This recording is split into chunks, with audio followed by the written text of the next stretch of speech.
um amigo meu, você consegue gerar Sharp a longo prazo de verdade? Eu falei, eu acho que você consegue sim, só que você não pode estar com o pé no risco acelerando o tempo inteiro. Você não vai conseguir. Você tem que e acho que é o mais difícil para o gestor é não ter vergonha de falar, cara, eu não acho que dá para tomar risco, meu risco tem que ficar baixo. E é o que a gente está fazendo faz alguns anos. A gente olhou, o cara tem muito risco, os bancos centrais estão errando muito.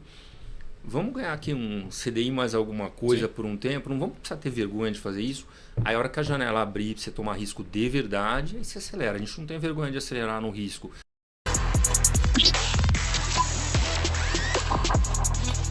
Fala FDBs, tudo bem?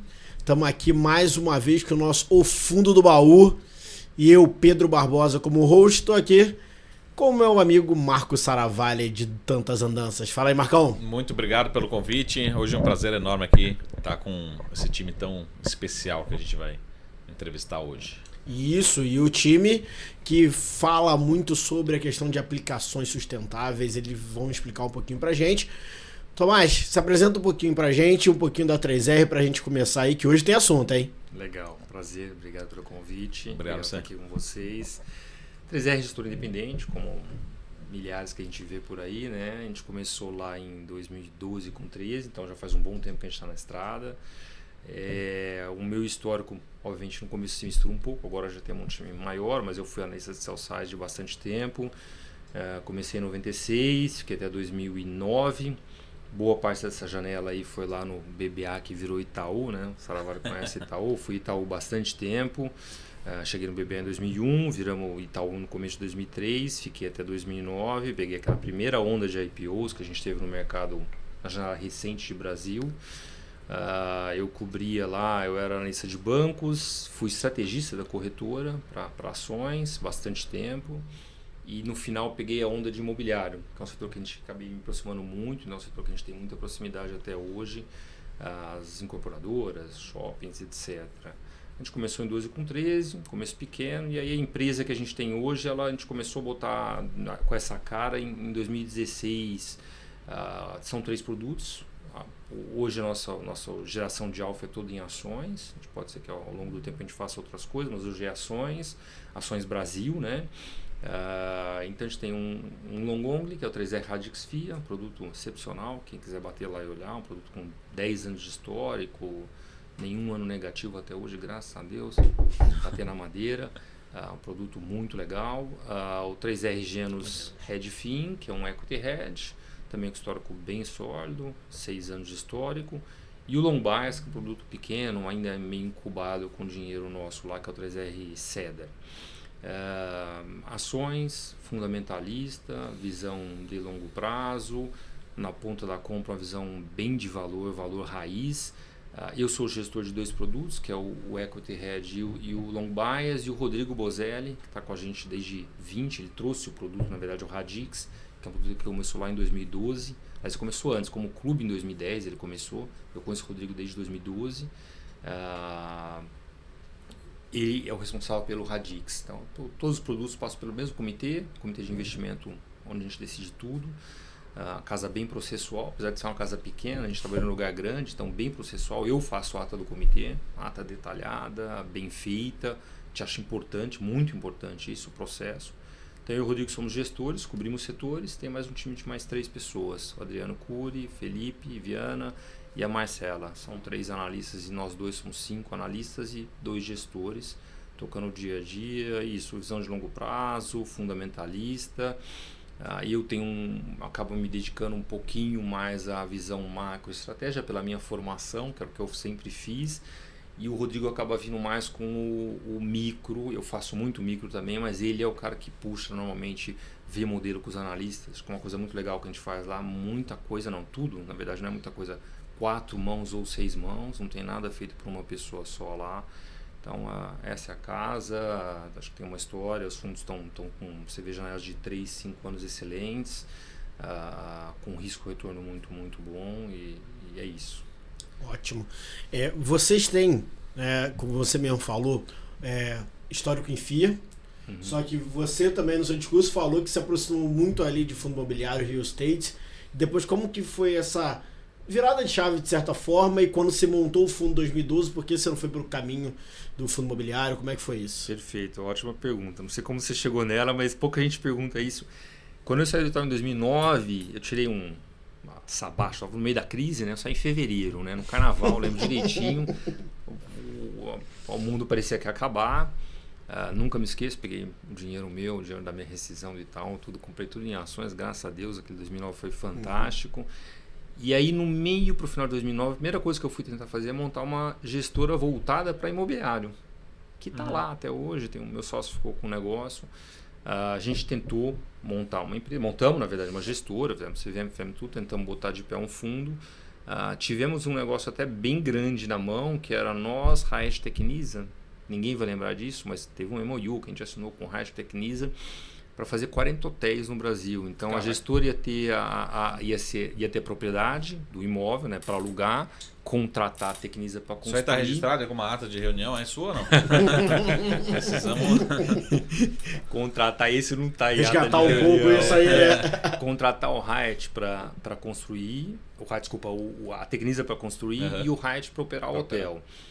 De novo, faz muito tempo, né? Tava ali na boca, 2 anos antes de Olimpíada, depois tinha a Copa do Mundo, né? Então tinha toda uma atração de hotel para esses 2 eventos. E essa é aquela marca, a gente não conhece aqui no Brasil muito bem, nos Estados Unidos é bem grande, é Hyatt Place, que é o 4 estrelas do Hyatt, compete aqui com o que é o Puma, né? Que é da Accor, né? Ia ser esse negócio, o que aconteceu? O residencial decolou.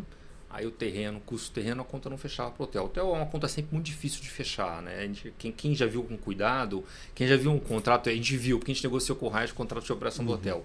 É um contrato com as grandes redes, normalmente bem leonino, né? Se tudo der certo, o cara do hotel, o proprietário do imóvel ganha alguma coisa.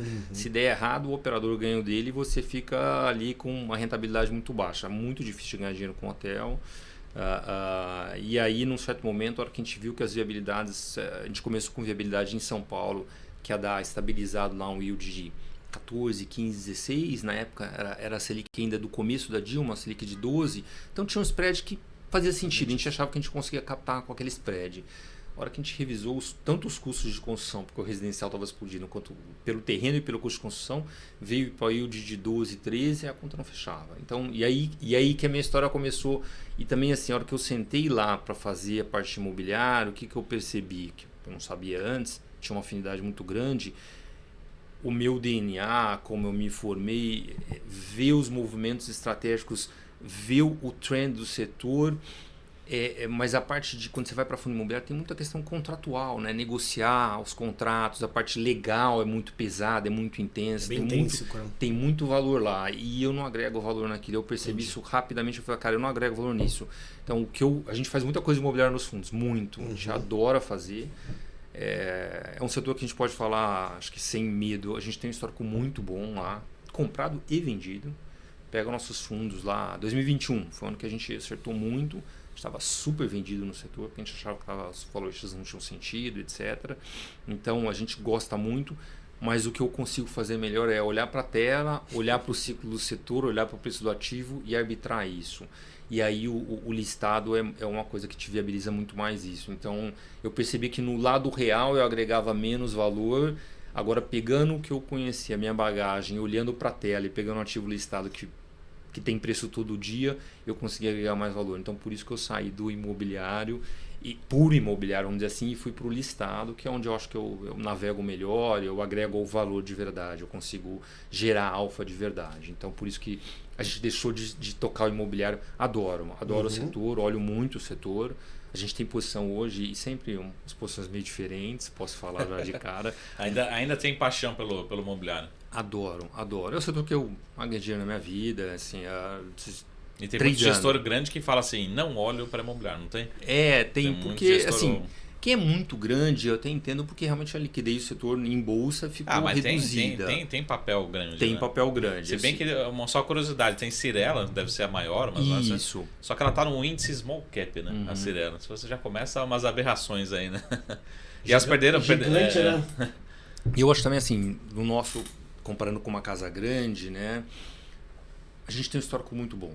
Já na verdade, o 3R Cedar, que é o long bias, ele mudou o mandato ao longo do caminho. Ele foi fundado, eu criei ele em 2016, entre o impeachment da Câmara e do Senado. De novo, vocês também, não é que vocês não vão lembrar, mas eu lembro muito bem do momento, ninguém queria saber de incorporadora, todo mundo quebrar, porque estava no meio do distrato lá. Como eu estava muito perto do setor, sempre estive perto, eu falei, cara, não vai todo mundo quebrar. E ali estava, sei lá, Cirela 0405 Book. Sim, a gente montou o 3R, série da origem dele, na verdade, a gente chamava 3R Real Estate Fee. Ele foi montado só para comprar a incorporadora. Caraca. A gente fez, tem as apresentações lá que eu fazia no roadshow para os clientes, né? A gente falou, vai dobrar ou triplicar em 3 a 5 anos, a hora que bateu o nosso preço, só que isso a gente acha muito do setor na parte listada incorporadora. Não é longo prazo. Tá. Você tem que saber a hora de comprar, a hora de vender, a hora de comprar e vender. Então a gente falava, isso aqui não é para já de 10 anos, 3 a 5, a hora que bater nossos preços, nós vamos vender e vamos mudar o mandato ou vamos devolver o dinheiro para o cotista. É isso que a gente propôs. Ele realmente dobrou, chegou a bater 2,2 vezes em 3 anos.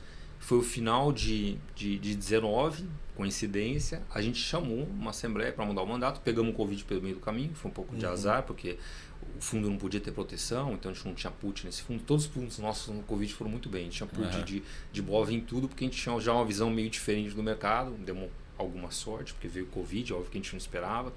Esse fundo não podia ter proteção, porque o regulamento dele não permitia. Mas era um fundo, para estar comprado em incorporadora. Aí pega 21 muito vendido. Hoje, também vendido em incorporadora. Hoje estamos com a cabeça também um pouco diferente. Acho que da média, a gente está mais na ponta vendida do que na ponta comprada. Já começam as polêmicas aí, né? até falando de construção, a gente escuta muita crítica assim, de quem não é do setor. Fala, pô, tenho dificuldade da contabilidade, eu não sei lucro, eu não sei geração de caixa, não se conversa as coisas. Não, esse cara tá maquiando esse número, esse cara não... Então, e a gente viu recentemente uns movimentos assim que até hoje não tem explicação. Por exemplo, MRV do nada resolve cair 10% num dia. Ah, mas o controlador tá investindo no Atlético Mineiro, enfim. Como que a gente consegue ter mais conforto nesse setor? É um setor bem único, né? Assim, a gente não consegue comparar ele. Eu acho... Desculpa, eu vou fazer uma resposta meio polêmica aqui também. As pessoas... E eu sei que não foi você está refletindo o que as pessoas falam, sim. Óbvio. Óbvio não, nesse caso você deixou isso bem claro. As pessoas acreditam na narrativa que elas querem, tá? Sim. Elas falam isso da incorporadora, vão lá, compram o Mercado Livre, que é uma baita de uma caixa preta, você não tem ideia o que tem lá dentro. A gente brinca lá dentro. O Mercado Livre, na verdade, é uma grande empresa de adquirência e de crédito. É uma Stone mas lá. Tem a narrativa que... Tem uma narrativa bonita. O nego paga 20 vezes o que paga na Stone, na PagSeguro, mas é a mesma coisa praticamente. O marketplace provavelmente não dá dinheiro nenhum, ele não mostra isso. Então a transparência do Mercado Livre é zero, é uma caixa preta. Eu fico abismado de ver como é um consenso do investidor, todo mundo, todo institucional no Brasil comprado, todo mundo, e você não sabe o que acontece lá dentro. Você olha um número, você não sabe o que acontece no FDIC deles, é o business de crédito, se ele está vendendo recebível adiantado e reconhecendo uma receita na frente, você não tem ideia, mas está todo mundo feliz. Incorporadora tem seus problemas, eu não estou aqui, eu tô até mais vendido, acabei de falar, mas os números estão lá, você consegue ver muita coisa assim, tem que procurar, tem que saber olhar. Dá para maquiar um pouco, mas até quando o cara tá maquiando, você consegue. A gente tem uma posição, por exemplo, vendida que a gente olha e fala, cara, esse balanço é um balanço fake. Sim. Não vou dar nome aqui, mas é fake, dá para ver que é. Mas putz, dá para ver. Você vê todos os sinais. O cara marcou isso no mercado, mas não era para marcar. Então, eu não estou dizendo que eu consigo ver tudo, óbvio que em nada a gente consegue ver tudo, nenhuma empresa. Sim. É muito difícil, uma empresa complexa, grande, listada em bolsa. Nem o próprio controlador, o próprio dono vê tudo, consegue saber tudo o que acontece dentro da empresa. Mas acho que tem uma contabilidade diferente, sim, mas talvez eu esteja falando isso porque eu estou olhando isso desde 2005. Eu comecei a olhar o setor, foi no segundo IPO. O primeiro IPO, para quem não lembra, né, foi em setembro, outubro de 2005, foi da Cirela, que o Credit Suisse fez, lembro direitinho. A gente não estava no Itaú. Aí o Itaú foi pegar o mandato do IPO da Gafisa no final de 2005 e a gente listou ela no fevereiro de 2006, saiu o IPO. Então foi dele, então fazem quase 20 anos olhando, abrindo ITR, abrindo demonstração financeira, conversando com as pessoas. Então, eu acho que é um setor normal, sendo bem sincero, é bem normal. Tá. Tem os seus pontos, sim, porque o fluxo de caixa não bate com a contabilidade do resultado, é totalmente verdade isso. Mas dá para fazer conta, dá para achar as coisas, dá para ver os movimentos. É olhar, estudar, analisar, aprender. Talvez seja isso também. Eu como olho há 20, eu já errei também, mas eu aprendi com meus erros, né? Então, não acho... Eu olho muito setor, já olhei muita coisa, já cobri alguns setores. O setor não tem nada de diferente em relação aos outros. Tem suas dificuldades, tem suas idiosincrasias em termos de contabilidade, mas não é que não dá para ver, não. Dá para ver sim. E só para terminar aqui, Pedrão, aproveitar o espaço. Você não vê assim, de novo, também todo setor tem assim, mas tem um pouquinho de moda, né, no setor, assim, pô, essa aqui é a empresa da vez. Agora o governo mais à esquerda falaram, agora baixa renda, né? Então assim, e aí o outro lado, até tá conversando com a RI esses dias, da Cury, né? Pô, a Cury parece que ela não erra, assim, e o mercado vai dando prêmio dando prêmio.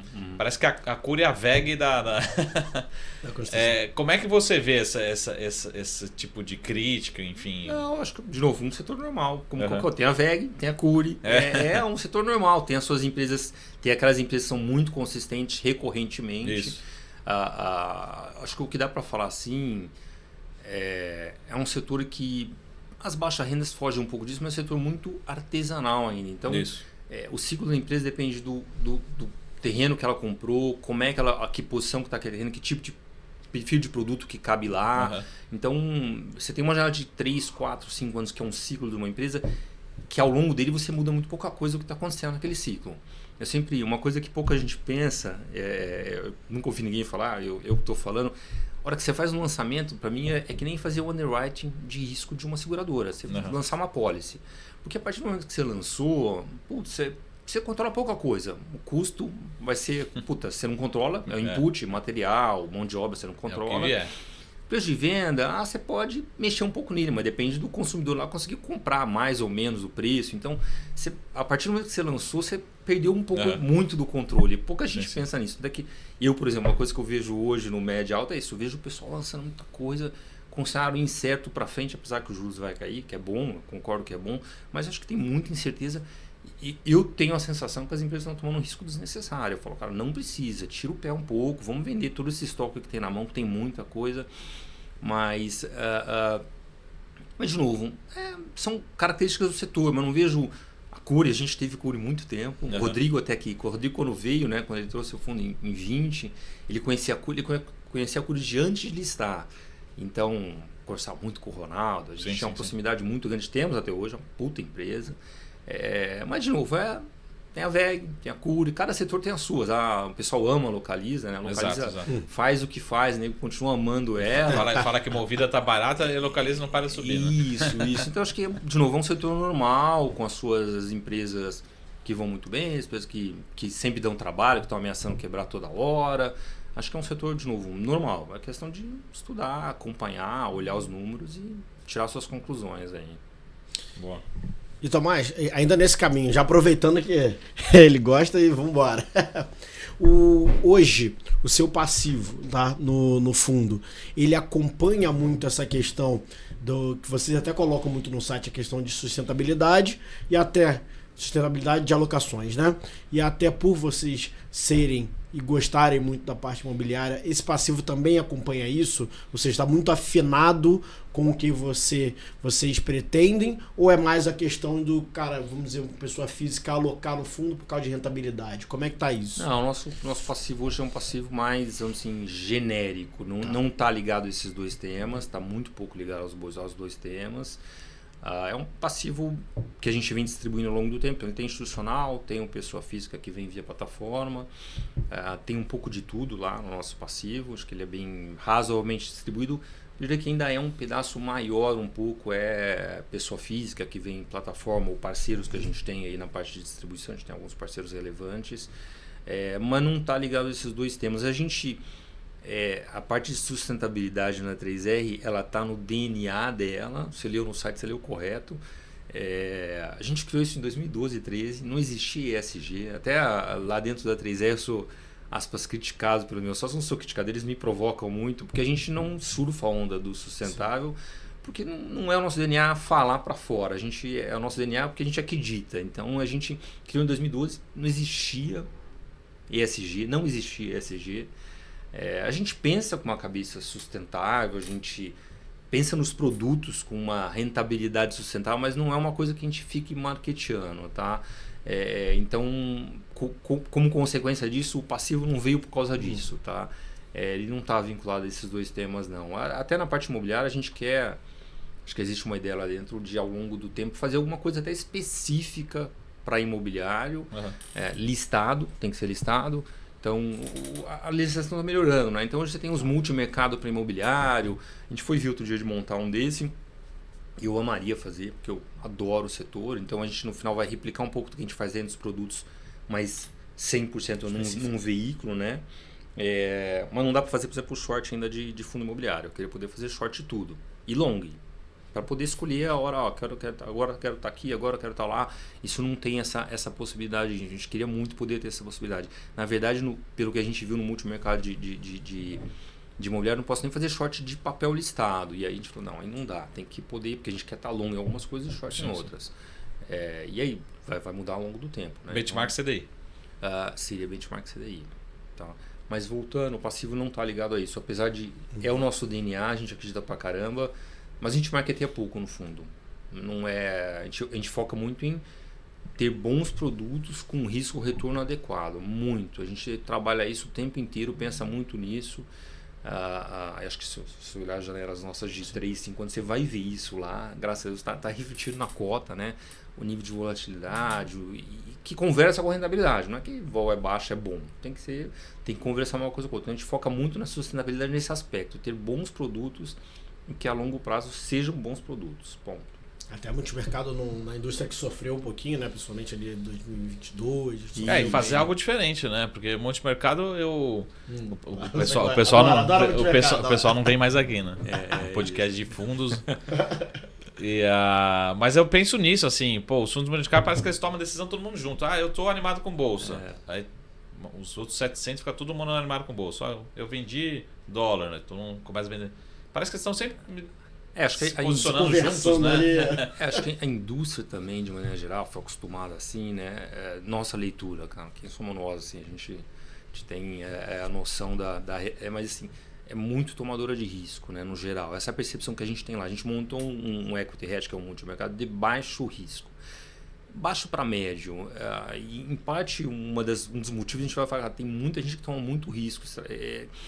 Tomar muito risco é difícil. Num país como o Brasil, ao longo do ano você vai e volta 5 vezes, né? Abre, fecha, faz assim. Você tem todo tipo de evento no Brasil. Você tem que estar acertando toda hora. É complexo, não é? Eu acho que não é. Por isso que a gente preferiu seguir um caminho um pouco diferente, de desenhar um produto. Acho que as pessoas também têm. Eu falo isso, tem que tomar cuidado, né? A gente tem vergonha de falar, estou tomando um pouco risco. A gente tem uma crítica muito forte contra a gente no nosso produto, que a nossa exposição bruta é baixa, nosso gross, né? É baixo. Assim, você não vai ganhar dinheiro. Vários alocadores, por exemplo, dão bola preta ali pra gente, porque a gente não faz isso. Mas tem que ganhar dinheiro, né? Assim, não adianta ficar ter uma exposição bruta aqui para te mostrar, olha que linda, mas 80% eu não ganho de CDI, né? Não funciona isso. Então, acho que é um pouco do jeito que a indústria se desenvolveu. E a gente, de novo, começou de um jeito um pouco diferente. Nós não somos uma casa macro, né? Também tem esse aspecto, né? Mas e acho que é uma cabeça. Outro dia alguém me perguntou, se um amigo meu, você consegue gerar Sharp a longo prazo de verdade? Eu falei, eu acho que você consegue sim, só que você não pode estar com o pé no risco acelerando o tempo inteiro. Você não vai conseguir. Você tem que e acho que é o mais difícil para o gestor é não ter vergonha de falar, cara, não acho que dá para tomar risco, meu risco tem que ficar baixo. E é o que a gente está fazendo faz alguns anos. A gente olhou, o cara tem muito risco, os bancos centrais estão errando muito. Vamos ganhar aqui um CDI mais alguma coisa por um tempo, não vamos precisar ter vergonha de fazer isso. Aí a hora que a janela abrir para você tomar risco de verdade, aí você acelera. A gente não tem vergonha de acelerar no risco. Só que vamos deixar o cenário um pouco mais claro. Nossa leitura, tá? A gente não. Então, acho que essa é a dificuldade aí do mundo de gestão. Puta, tem que ter risco, senão você não paga o 2,20 e tal. Não, tem que ganhar dinheiro primeiro. Assim, eu brinco, a gente tem vários pequenos lemas lá na 3R. Eu sou a pessoa que mais fala. Todo mundo fala, mas eu falo muito, né? Eu gosto de brincar, gosto de... Então, chega lá, senta na mesa de manhã, todo mundo lendo notícia, aí o Curi, o Adriano, que comigo toca o dia a dia do multimercado, o que você quer, o que nós vamos fazer, qual é a sua visão? Eu falei, a primeira coisa, vamos perder dinheiro. Vamos começar pelo básico, não vamos perder dinheiro hoje, vamos começar sem perder dinheiro. É uma coisa meio idiota, mas vamos começar a não perder dinheiro. Depois a gente ganha, vamos bater a CDI, etc. Assim, uma visão bem pé no chão. Até uma curiosidade aqui, uma provocação. Isso até a gente vê internamente, falando com amigos do mercado, gestores, que você tem, lógica, responsabilidade como gestor ali, talvez essa é a dúvida, né? Como você funciona ali a decisão final, né? Ou como você dá peso para o time de análise. Pô, vem um analista ali que tem menos experiência, está chegando no mercado, tem 2, 3, 5 anos de casa, pô, mas está com uma visão diferente da sua. Como é que isso, dentro do comitê, vocês tomam a decisão de investimento? Pô, não, realmente está na hora de tomar risco. Vamos pegar outubro de 2023, pô. Quem soube tomar risco ali em outubro de 23 fez o... Perfeito. 3 vezes ano, né? Fez o ano.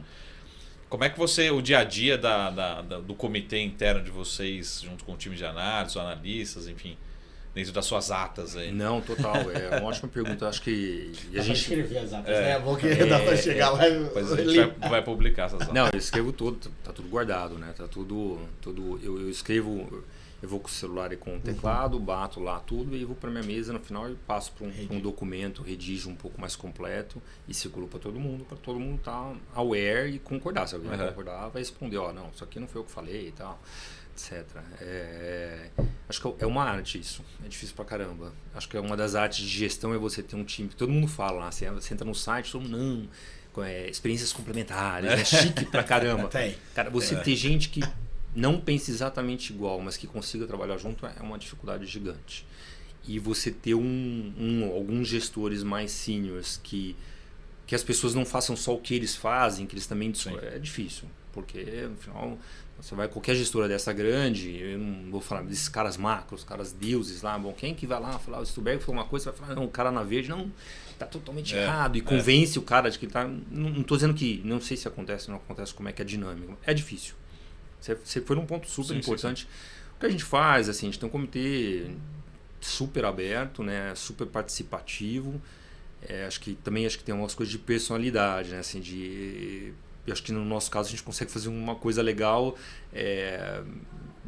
Já vi muita coisa, né, já passei muita coisa. Então acho que a gente não tem o complexo de achar que a gente sabe, que a gente acerta pra caramba, assim, só uma coisa muito presente lá na nossa gestura. Cara, a gente não é super inteligente, não é super genial, não tá... Então, nem o gestor, nem ninguém. Então tem um dia a dia de você...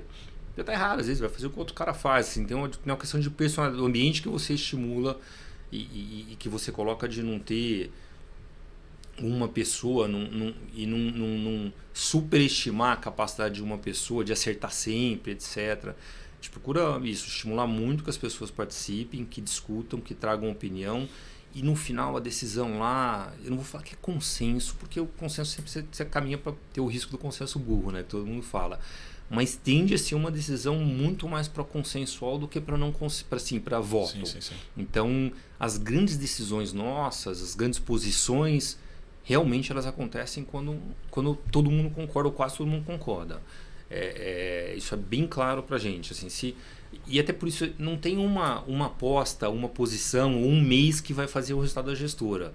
Então não tem isso de eu acho, alguém tem uma convicção muito grande, mas não tem tá bem dividido. Cara, a gente não faz. Simplesmente não faz, está dividido, tanto para nível de risco quanto para papel específico. Porque não vai. Eu concordo com você que ali novembro, dezembro foi muito diferente, né? Porque foi uma andada de mercado tão rápida que mudou muita coisa para aquele ano. Mas a cabeça nossa, de maneira geral, não tem um papel, não tem um call, não tem um mês que vai mudar a nossa vida. Porque realmente a gente vai construindo ao longo do tempo e isso também, acho que estimula um pouco isso, que as pessoas dêem opinião e que ninguém aposte em soluções muito... Não, vou brigar lá porque esse mês tem que tomar risco, que a bolsa está muito barata. É um processo bem... A gente, que aí é um problema, a gente tem uma visão, isso é um pouco culpa minha, né? a gente tem visão muito estrutural, assim, de médio e longo prazo, de forma... E a gente, por exemplo, vem com uma opinião mais cética há um bom tempo. A gente vai no mercado, fala, cara, olha lá fora, tá estranho, muita dívida. Então a gente tem uma visão estrutural mais cética. Novembro e dezembro foi ruim pra gente. A gente não foi bem em novembro e dezembro, foi mal. Ficamos atrás do mercado, o multimercado foi mal. Acontece, assim. Ao longo do tempo essa visão foi muito útil. Aí vai ter uma janela curta. Óbvio que eu adoraria que ali em outubro alguém tivesse levantado, virado a mão. A gente não estava especialmente... A gente não estava vendido, mas a gente tinha algumas posições que no mercado de alta iam pior. Foi bem isso. Então, eu não sei o que eu sei te dizer, assim, a gente estimula muito a participação, que todo mundo dê opinião que quiser. É um ambiente muito racional, que é uma coisa também, as pessoas... Você tem muito ego, então, minha opinião, tem muito o pessoal. Zero pessoal lá, zero. E é uma coisa que a gente estimula no dia a dia.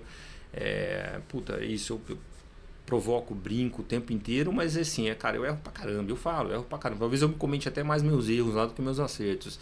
Então, a gente tenta criar um ambiente que as pessoas participem, que não fiquem preso a uma ideia. Mas, de novo, estou falando aqui, fácil falar, né? Fazer é difícil, a gente sabe disso, tá? Não é fácil falar. São pessoas, né? Sempre. Falando de comportamento, né? Que eu sei que você gosta também um pouquinho aí principalmente de leitura, né? Que você falou, né, Tomás? Então, internamente a gente tem esse formato, né? E você mesmo falou da questão do marketear, que vocês não marketeavam tanto. Então, você vê talvez o público, né, o cliente final chegando muito por causa da rentabilidade mesmo do fundo na plataforma, né? Da consistência. E como, né, trabalhar isso, adequar isso, de ter a questão de longo prazo. Óbvio, como começou 2012, você tem um reflexo desse longo prazo agora, e aí ótimo, o cara vê ali o Sharpe do fundo, enfim. Só que nem sempre foi assim, né? Você teve o desafio de falar, cara, a gente vai para longo prazo, e o cara, não, cara, minha rentabilidade é agora. A gente sabe como é que é. Quem trabalha com o público final sabe como é que é, né? Eu vim da assessoria e isso é o tempo todo, né? A mecânica, você tira de um fundo, coloca no outro, porque realmente tem aquela questão do curto prazo. Como que foi, vocês sempre trabalharam essa dinâmica junto com esse público final, para mostrar isso pra galera aí que poderia seguir com vocês aí e ganhar esse dinheiro, e até onde você se posiciona na carteira ali do cliente? Perfeito. Eu vou só pedir autorização para você, vou voltar um passo para trás que eu não comentei na sua pergunta, claro, que é bem relevante também, é engraçado, eu esqueci. E vai ser gancho para isso, com certeza. Lá você tem 2 gestores bem seniors, né? Eu tenho um pouco mais tempo de mercado, mas o Rodrigo é um cara super, o Rodrigo veio da economia real, então o pai dele tinha incorporadora, depois teve negócio financeiro. Então, isso também é uma coisa legal. São 2 pessoas bem seniors. Não é uma pessoa que você conhece, está no mercado. Muita gestora é um cara lá, sim, tal. Sim, e aí esse cara acaba naturalmente se impondo, as ideias se impondo, ninguém quer desagradar. Temos 2 pessoas lá. Eu e o Rodrigo sentamos do lado a lado, a gente discutiu o tempo inteiro, o dia inteiro, trocando ideia, o dia inteiro. E acho que também as pessoas lá veem isso. Eu cansei de falar, cara, não, você tá certo. Tipo, o Rodrigo acertou muito mais Petrobras do que eu. Sim. Cara, eu faço o que o Rodrigo faz. Eu sigo o que ele faz. Assim, eu discuto pra caramba. Não, acho que vai ter interferência, não vai. A gente tem milhões de discussões. E, de novo, as pessoas veem lá uma discussão saudável, racional, não tem ego, não tem, eu sou mais... E as pessoas, isso só consegue fazer na prática. As pessoas vendo que é assim que funciona lá, e o nosso time vê isso, são boa, racional, troca de ideia, e um monte de vezes eu cedi, cara, eu tô errado, vamos fazer isso, acho que é isso que é dia a dia, você botar isso lá em prática, mostrar, as pessoas veem que é para dar opinião, que é assim que a gente tenta construir. Eu não estou aqui dizendo que a gente tem mas a gente tem um ambiente bem legal, sim, bem participativo. Muito difícil, acho que a gente, e aí de novo, é um nosso DNA, a gente pagou um preço bem alto por isso, que na verdade a gente sempre privilegiou o produto, a cota no longo prazo. A cota não foi mal no curto prazo por causa disso, não, viu? Não atrapalhou necessariamente, mas a gente é bem low profile, é o nosso DNA, é o DNA meu, é o do Rodrigo também, e a casa acaba sendo um pouco isso, até um pouco demais. Então, eu venho aqui no tô otimista pra caramba, então a gente não faz isso, né? Não é nosso DNA, a gente vem falar, eu acho que é isso, acho que tá bom, acho que tá ruim, sei lá, né? Cada hora tem um cenário. Então, no final, a gente privilegiou sempre o produto, a cota, a sustentabilidade, ter um bom produto, ter um bom processo, em detrimento de ter um bom marketing. Isso atrapalhou a gente. A gente captou muito menos. A gente olha nossos produtos, o tamanho deles, vis-a-vis dos nossos concorrentes. E o que é o risco-retorno, e o que a gente vê, o que a gente faz, que a gente vê a nossa... Você de fora vai conseguir ver na cota, na vol da cota, você vai lá no Radix, nenhum ano negativo. Você fala, cara, esse cara deve fazer alguma coisa, né? Assim, não pode ser, né? É um produto super sólido, super bem tocado. O Genos, do jeito dele, vol baixa, retorno constante. A gente privilegiou isso e aí atrapalhou a gente. Acabou sendo pequeno. Nós estamos chegando lá, captamos dinheiro no ano passado, graças a Deus, um ano super difícil, todos os produtos captaram, nós vamos, se Deus quiser, captar esse ano, mas pelo nosso DNA a gente privilegiou ter um negócio bom, um bom produto, sustentável no sentido, cara, a gente não tem uma aposta aqui que vai resolver meu ano, não tem nada disso, teve um preço isso, que a gente foi pouco marqueteiro, vamos dizer assim, pouco comunicou mal, é um problema, é um erro nosso de alguma maneira, mas é o que é, a gente já está conformado com esse aspecto, a gente está tentando melhorar, então a gente vem tentando melhorar isso, mas é característica nossa, não tem o que fazer. Qual que é o segredo para não ter cota negativa? E aí a segunda pergunta dentro da primeira, pelo menos no caso de vocês, tem um peso maior em top-down ou bottom-up? Isso faz ter uma cota não negativa? Então, que excelente pergunta. Eu tenho um DNA muito de juntar as duas coisas pela minha formação. Eu era estrategista, eu cobria bancos e depois eu cobria imobiliário. São tanto imobiliário quanto banco são setores super macro, né? Sim. Emprego, renda, crédito, né? Cara, super macro. Na minha época de bancos era mais ainda, porque eu comecei a cobrir bancos em 2000. Então era puro macro quase, porque você tinha... Hoje em dia você tem um pouco a competição micro, com os Antes era os 5 Nubanks, eram 5 bancos. Cara, era taxa de juro, crédito, renda das pessoas para pagar a dívida, era isso. Então eu tenho essa formação. Mas eu era analista, eu sempre adorei, e minhas grandes apostas na vida inteira foi a hora que eu juntava o macro com o micro. Então eu nos produtos que eu sou gestor, e no comitê isso acaba acontecendo um pouco, tem um filtro macro, vamos dizer. Para uma casa de ações a gente tem um filtro macro pesado. Se você olhar a nossa carta, a gente fala mais de macro e de cenário do que a maioria. A gente, por exemplo, não comenta casos específicos de ação, a gente não gosta. Então tem isso. O Rodrigo tem uma formação pura micro. E se você conversar com ele, ele vai falar, não olha o macro. Óbvio que ele olha, porque ele vai no nosso comitê. E a gente conversa muito. Então ele acaba o micro e por coincidência, mas não é coincidência, os portfólios no longo são muito parecidos, porque no final as coisas se conversam. Então todo mundo lá olha o macro, vê o macro, cara, o macro tá com essa cara e tal. E aí, obviamente, a hora que você vai para o micro, você tenta selecionar coisas que cabem nesse macro. Então, eu olho bastante, respondendo uma parte da sua pergunta, eu olho muito o macro e tento juntar macro com micro. E algumas coisas que eu faço é puro micro, mas assim, a tendência é eu tentar fazer as duas coisas. Tipo, o fundo para comprar incorporador em 2016 foi puro micro. Não tinha macro. A gente não vai lembrar, estava no final entre o impeachment da Câmara e do Senado, a gente não sabia quem que era a equipe do Temer, não sabia que era Meirelles, não sabia que era o Ilan, não sabia que ele ia primeiro segurar o juro para depois cair para 6 lá, que na época a gente achava baixo para caramba. Não tinha nada disso quando a gente fez o fundo. Era puro micro. Então eu consigo fazer um pouco de puro micro, um pouco de temático macro, mas o que a gente gosta mesmo é de juntar as duas pontas. A gente fala no cenário macro, tipo agora, qual é o cenário macro nosso? O Brasil vai empobrecer. O plano desse governo é um plano de nivelar por baixo. Assim, para mim é dado isso. Não goste eu ou não, um plano de mediocrização de tudo. Né? Assim, tirar mais do rico, taxar mais aqui em cima, dar aqui benefício embaixo. Então, o que a gente quer ter? Quer ter empresas, produtos, serviços que atendam a base da pirâmide. Então, e aí a partir daí a gente vai para o micro. Coincidentemente, a gente tem encontrado várias coisas no micro, mas de novo, se eu conversar com o Rodrigo, ele vai falar que só puro macro. Fora isso, acho que no Radix, de novo, que ele é o gestor, a gente é comitê, todo mundo participa, acho que tem o DNA de valor, né? Tal da margem de segurança. E naturalmente uma pessoa que pensa assim, ela é mais cautelosa na hora de tomar risco, né? Na hora de comprar os papéis, na hora de analisar os papéis, o que eu compro. qual que é a margem de segurança. Esse é um termo teórico, né?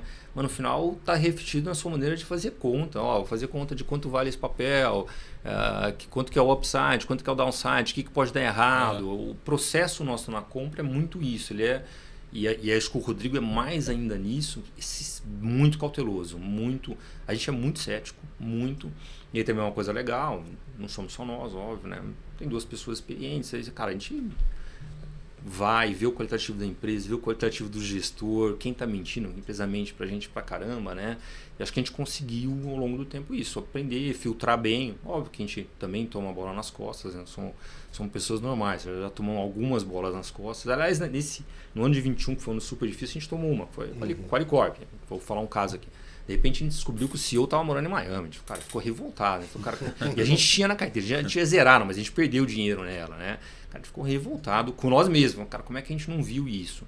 Mas de maneira geral a gente conseguiu evitar as grandes armadilhas. Então acho que o segredo do não ter negativo é muito cuidado, margem de segurança, um termo teórico, mas assim, ao fazer a avaliação, ao montar o portfólio, que é um problema em alguns momentos, mas a gente tende a apostar menos em histórias de grandes crescimentos, que você precisa de grandes crescimentos de economia e tal. Então, e aí, obviamente, a hora que as coisas dão errado, essas histórias vão mal. Sim. E se você não está nelas, você vai melhor.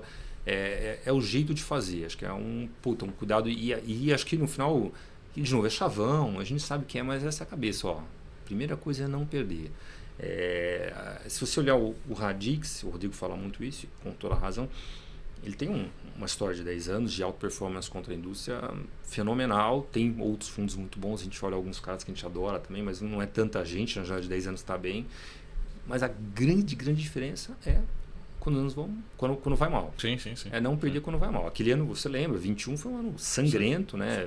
Primeiro semestre tinha uma esperança, segundo semestre horrível, né? Você vê, cara, os caras esses que eu achava excelentes, que eu sempre admirei, cara, menos 20, menos 25, né?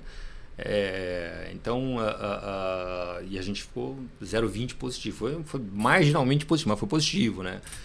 E faz toda a diferença. Mas é isso. O jeito de fazer, o jeito de olhar as empresas, muito cautela, muito cético com o que a gente escuta das empresas, muito cético. Não tem caixa alto, não tem nada disso, tá? Assim, foi ali, o fundo rodou aquele ano, talvez com um pouquinho mais de caixa, estava 85% investido, sabe, 15% de caixa, mas não era que estava 35% de caixa. Andou 85, 90% investido, não andou mal investido, não. Assim, pouco colocado, alocado. Não tem, comprar papel bom. Só uma última pergunta, Pedrão. Senão eu monopolizo aqui. Não, mas é bom monopolizar, que depois eu vou falar. Ele falou de macro que gosta muito. Perguntar um pouquinho, né? Então, até um pouquinho na linha de macro também. Então já pode ir. Mas você não vê o Brasil entrando numa palavra em inglês que a gente chama de como se fosse um grande value trap, assim? Parece que o Ibovespa ele está nesses 100 mil pontos, 120, 130, já tem desde 21, né? E aí você fala assim, tem empresa que dobrou de tamanho o faturamento, o EBITDA triplicou nesses últimos 2 anos, a ação ela tá menor assim, do que estava em 22, né? Enfim, como é que você vê essa provocação? E acho que aí tem menos micro e muito mais macro, né? Concordo. A gente vem com a cabeça, como eu falei para você, a gente vem com a cabeça mais cética há algum tempo, né? Acho que de 19, por incrível que pareça. E é o que eu falei um pouco, a gente tem a cabeça estrutural, esse estrutural a gente demora para mudar, mesmo porque o estrutural demora para mudar, né? Você não muda o estrutural do mundo e do Brasil rápido, né? A gente vem com a cabeça mais cética, a gente olha o mundo com muita dívida, a gente não consegue acreditar que isso é sustentável. Os Estados Unidos é uma trajetória lá do fiscal, óbvio que está totalmente insustentável, fora de controle, uma hora vai ter que arrumar, não sei quando vai ser. Então a gente olhava lá isso, olhava aqui e via muita empolgação com o Guedes na época. Até a gente foi bem no Covid, por quê? Anedótico aí, mas foi muito bem Covid. Aqueles 2 meses foram excelentes, nunca dormi tão bem, graças a Deus. Meus cotistas também, graças a Deus. Mas em parte porque a gente olhava isso, eu lá fora o Trump, na época Trump, né, dando todo tipo de incentivo, reduzindo imposto de empresa.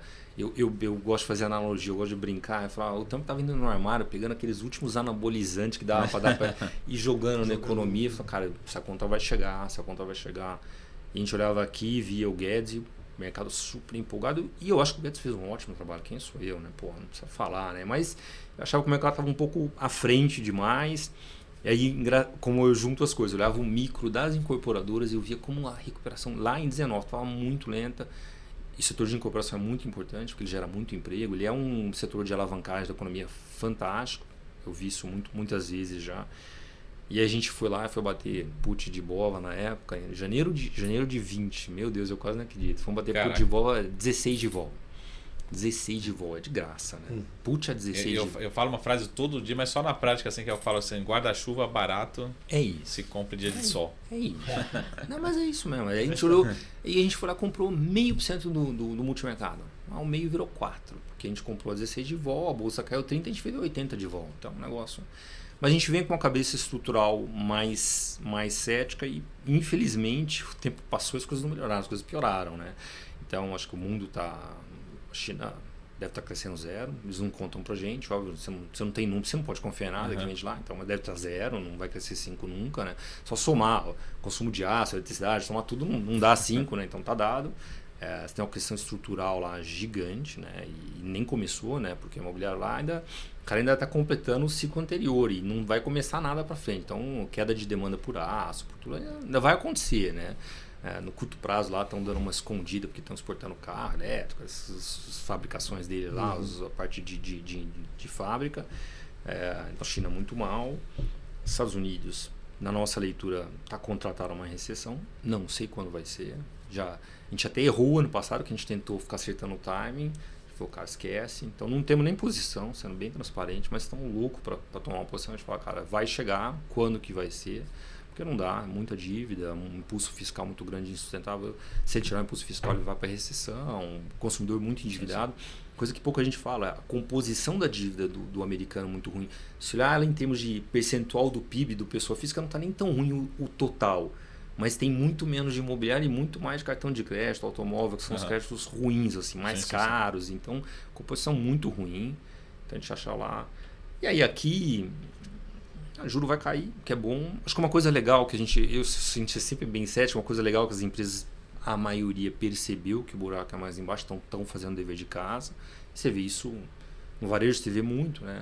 Casa Bahia, todo mundo arrumando a casa, uns mais bem feito, outros menos bem feito, aí dá pra a gente dar opinião, mas as empresas estão dando uma arrumada. Mas aí você tem razão que a gente está um pouco melhor que lá, as empresas estão arrumando, os juros vai cair, mas aí a hora que você olha para quem está tocando o país, você fala, putz, será que eu quero comprar com esse cara tocando? Exato. Eu estou simplificando aqui, eu falo de um jeito anedótico, assim, mas é a realidade, né? A parte institucional, a gente fala muito nas cartas isso, muito. De novo, a nossa cabeça é sempre bem estrutural. E eu falo desde o ano passado, eu acho institucional do Brasil, de novo, eu estou aqui, estou no mercado financeiro desde 94, né? Comecei ali na boca da Tequila Crisis. Plano real, né? A gente viu bastante coisa. Acho que poucas vezes eu vi institucional no Brasil tão ruim, porque naquela época a gente não sabia que o STF existia, por exemplo. Você não sabia quem que era ministro. Hoje é o maior poder do Brasil. E assim, coisas práticas, né? Ele de repente toma uma decisão que aquele imposto que o cara não tinha que pagar lá atrás, agora ele tem que pagar retroativo, né?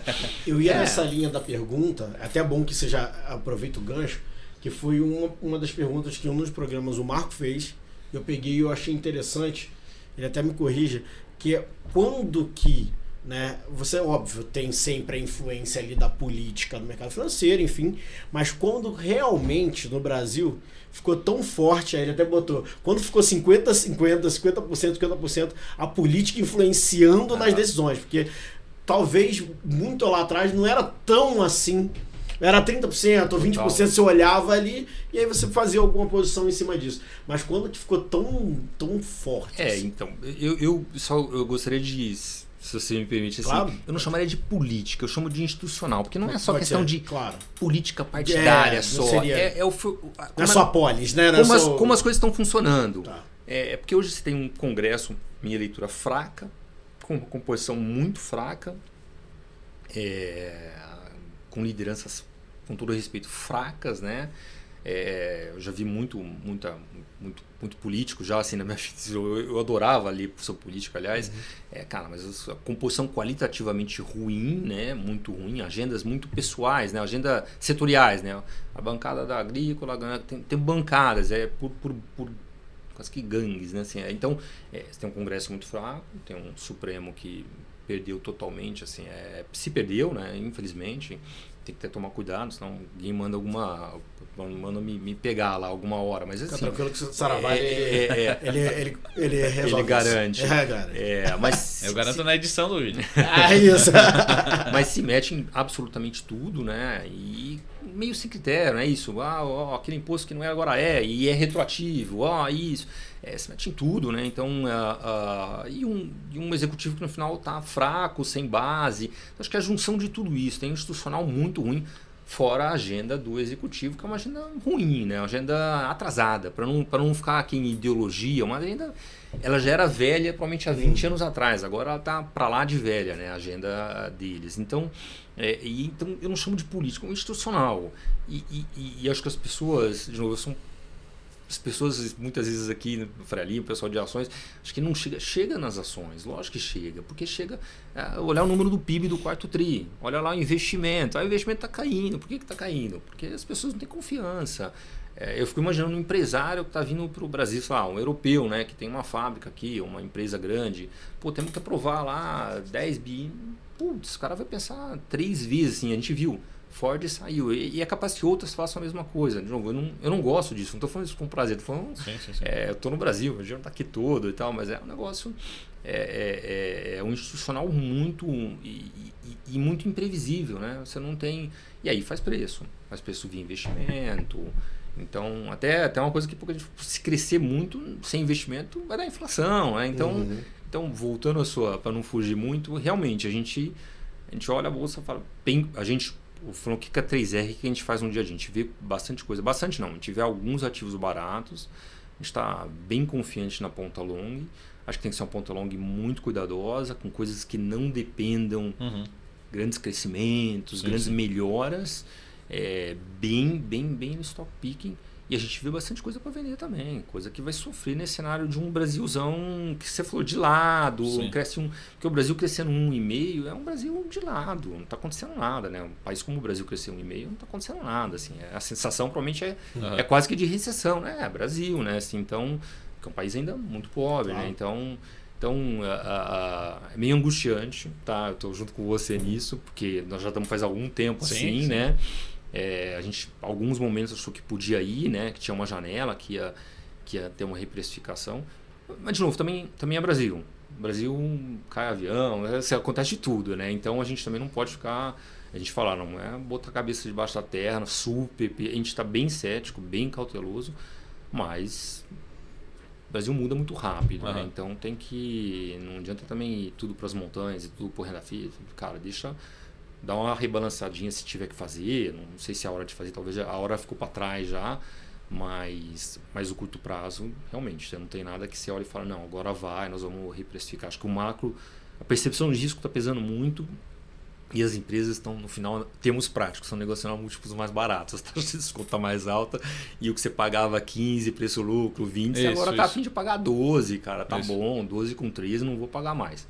É uma realidade, infelizmente. Você acha que não volta, assim, por exemplo, vamos supor, tem empresa negociando a 2, 3, 4 vezes lucro, né? E o normal seria 15. Não, acho que vai ter empresa que vai reprecificar. Se a empresa entregar, assim, acho que o cenário que a gente vê é um diladão desconfortável, né? Um diladão ruim, mas a gente tem coisa na compra que a gente acha que vai dobrar lá. Tem o CVC, eu acho que vai subir pra caramba o CVC, acho um puta case. Acho que tem um management novo, então mudaram muita coisa, trouxeram de volta o DNA original da empresa, tá num setor que captura um pouco desse movimento das pessoas para baixo na pirâmide, que ela atende uma parte mais média para média baixa. Vai bem, acho que tem a Fras-le, uma puta empresa redonda, compra empresas, consegue fazer, não necessariamente não consegue as coisas funcionarem para frente. Sim. Então, tem coisas que vão bem e que vão ter reprecificação. Não acho que vai ser tudo ruim, não. Mas é um mercado, de maneira geral, se você perguntar do Ibovespa, talvez seja um mercado de lado mesmo. É uma realidade. Não tem também muito comprador marginal, né? Isso, Se o gringo não isso, compra, isso. o local... É difícil, né? o local acho que vai cair o juro para 8, 9, 8 não, 9, 9,5, acho que o local não vai fazer muita coisa. Até porque o local abre o jornal todo dia e vê o que a gente vê, né? Puta, vou meter a mão aqui, vou mexer na peta, tô dizendo nem que ele fez, mas assim, a percepção das pessoas, a sensação, Sim. não é uma sensação que, puta, tô com vontade de comprar, infelizmente. Boa. Bom, hein? Muito bom. A última provocação. Provocação. Vai. Por favor. Tendo todo esse cenário, tanto no equity como no multimercado, sua cabeça levaria lá pro comitê lá. Você aumentaria o caixa hoje? Não, a gente não está aumentando o caixa dos produtos. Não estamos fazendo isso. Eu vou te falar praticamente. Eu não vou te falar o que a gente vai levar, o que a gente não está aumentando o caixa dos produtos. A gente está aprofundando o trabalho nas empresas que a gente está perto, que a gente gosta, massacrando em termos de análise, vai e volta. Não estão aumentando o caixa. Eu acho que o movimento de aumentar o caixa foi um pouco para trás já. Assim, já tinha que ter feito ele, sei lá, 2, 3 anos atrás, algum pico daqueles. A gente não está aumentando o caixa de nada. Não estamos nem aumentando nem diminuindo o risco. É o que eu falei, eu consigo ver cases que a gente está muito otimista na compra e consigo ver cases na venda que eu estou super otimista que nós vamos ganhar dinheiro na venda também, que acho que é um short excelente. Então eu consigo ver as duas coisas, mas eu diria que é equilibrado. Assim, acho que não tem... O juro vai cair, é bom, dá uma respirada. A gente acha que o consumo volta muito lentamente, porque as pessoas ainda estão muito endividadas, mas pouco a pouco vai melhorar, não é que... Sim. Acho que vai ser muito mais lento do que as pessoas acham, porque eu vejo, pelo menos que eu vejo nas produções dos economistas, em termos de consumo, etc., de PIB, acho que vai ser mais lento. Mas não tem, assim... Do jeito que está montado o equilíbrio, o câmbio, nós temos um balanço comercial muito forte, você não tem, pelo menos vindo internamente, uma percepção de que você vai ter algum movimento muito forte de realização, de crise. Não vai ter isso, provavelmente. Vai ser um diladão ruim, desconfortável, chato. Talvez lá fora, sim, você tenha uma simetria para alguma hora ter um ajuste mais forte. Então, até a nossa cabeça, se a gente pudesse, a gente não quer tomar esse risco agora, eu ficaria short lá fora e comprado aqui, até no relativo. Eu acho que o Brasil deveria sofrer menos. Não estamos fazendo por enquanto. Estamos esperando talvez uma hora, porque lá... Todo mundo quer comprar todo dia, não adianta brigar com o mercado, né? A gente não briga com a tela. Então, é isso. Então, não aumento, não. A gente não está aumentando. Boa, fechado. Ótimo. Então, de lado, hein, Marcos Aravalho? Já sabemos o que fazer. Tomás, para a gente fechar, o que você falaria assim, de alocação do cliente? Onde que a 3R encaixa na alocação do cliente? Ali? Você me perguntou lá, eu não respondi, ainda bem que você voltou. Essa é boa porque... Obrigado. Fica na mente da galera. Eu acho, por exemplo, o 3R Radix FIA é um fundo de ações excepcional, super resiliente. Imagino, obviamente, guardada, a pessoa tem que... E é o que vocês fazem, vocês conversam com essas pessoas, a alocação, né? Tem uns 78 anos, a pessoa tem pouco equity, mas assim, para quem tem ações... E a gente aqui, a gente não é... Óbvio que faz sentido o cara ter um pouco via ETF, sempre faz, tá? A gente não tem aqui, tem que ser tudo em fundo de ações, vem para o nosso fundo, mas a gente tem um produto super resiliente, com uma rentabilidade de longo prazo. Eu fiz até outro dia, uns 10 anos, rendimento anual médio de 16%, cara, nominal, fantástico, assim, bate CDI, então acho que o que a gente gostaria é que quem tem ações trocasse um pouco do que ele tem pelo nosso. Tem coisas boas por aí, mas acho que a gente tem um produto super competitivo. Então, acho que o produto ações nosso cabe no bolso de qualquer um que tem ações com gestão direta, que eu imagino que deve ser um pedaço da carteira de qualquer um que tem ações. Faz um pouco de ETF. Quando meus amigos me perguntam, eu falo isso. Eu não falo, põe tudo na 3R. Não, cara, dá uma distribuída, depende do tamanho dele.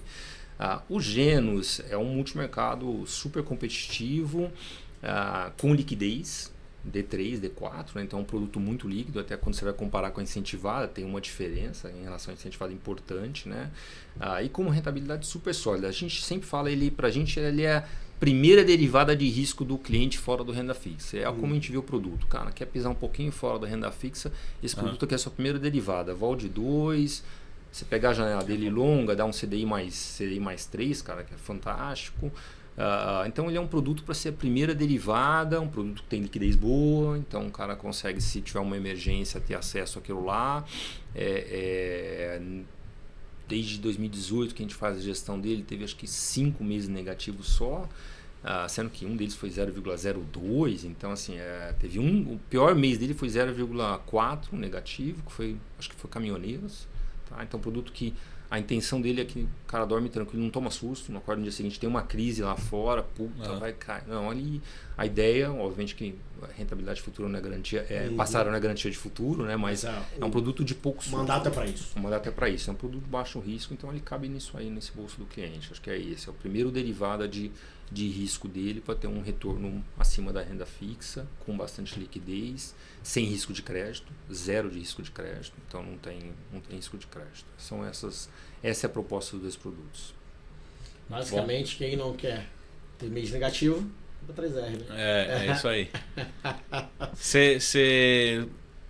10 segundinhos para explicar o 3R. Reduce, Reuse, Recycle, que é a música do Jack Johnson. Então, reduzir é bem sustentável. É uma pegada minha, pessoal. Seja montar... Eu achei que era uma homenagem ao Rodrigo. Não, o Rodrigo está lá desde 2020, né? O Rodrigo chegou em 20. Montar uma empresa, você sabe, é difícil. Você tem que achar o site que não esteja ocupado lá no .com.br. Né? Não, é sempre super difícil. Domínio e vai embora. Domínio. E aí, na época, a gente estava lá, brainstorm, que fazer. Eu tenho muito essa pegada na física, tá? Não é? A gente até alavanca pouco lá, mas temos chuveiro, várias pessoas vão de bicicleta lá, temos chuveiro no escritório não grande, mas tem chuveiro, muita gente trabalha, lixo reciclado que a gente recolhe, leva para uma ONG, a gente tem essa pegada, então mas é DNA, não é marketing, tá? É isso.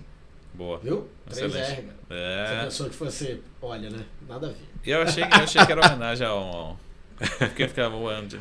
É o Rocha, meu Rocha, o R do Rodrigo. A gente não faz, né? Zero. É Reduce, aquela música do Jack Johnson. Reduce, Reuse, Recycle. Boa. É isso. Ótimo. Tomás, brigadão. Obrigado a vocês. Foi muito engrandecedor. Acho que é o que a gente falou. O bom de estar aqui sempre são cabeças, né, diferentes. E o Marco fala muito isso, a questão de todo mundo vai junto, né? Quando a gente pega cabeças diferentes, ajuda muita gente. Saber que você gosta também de sua literatura e vasta também, adora ler, isso é importante. A gente também gosta.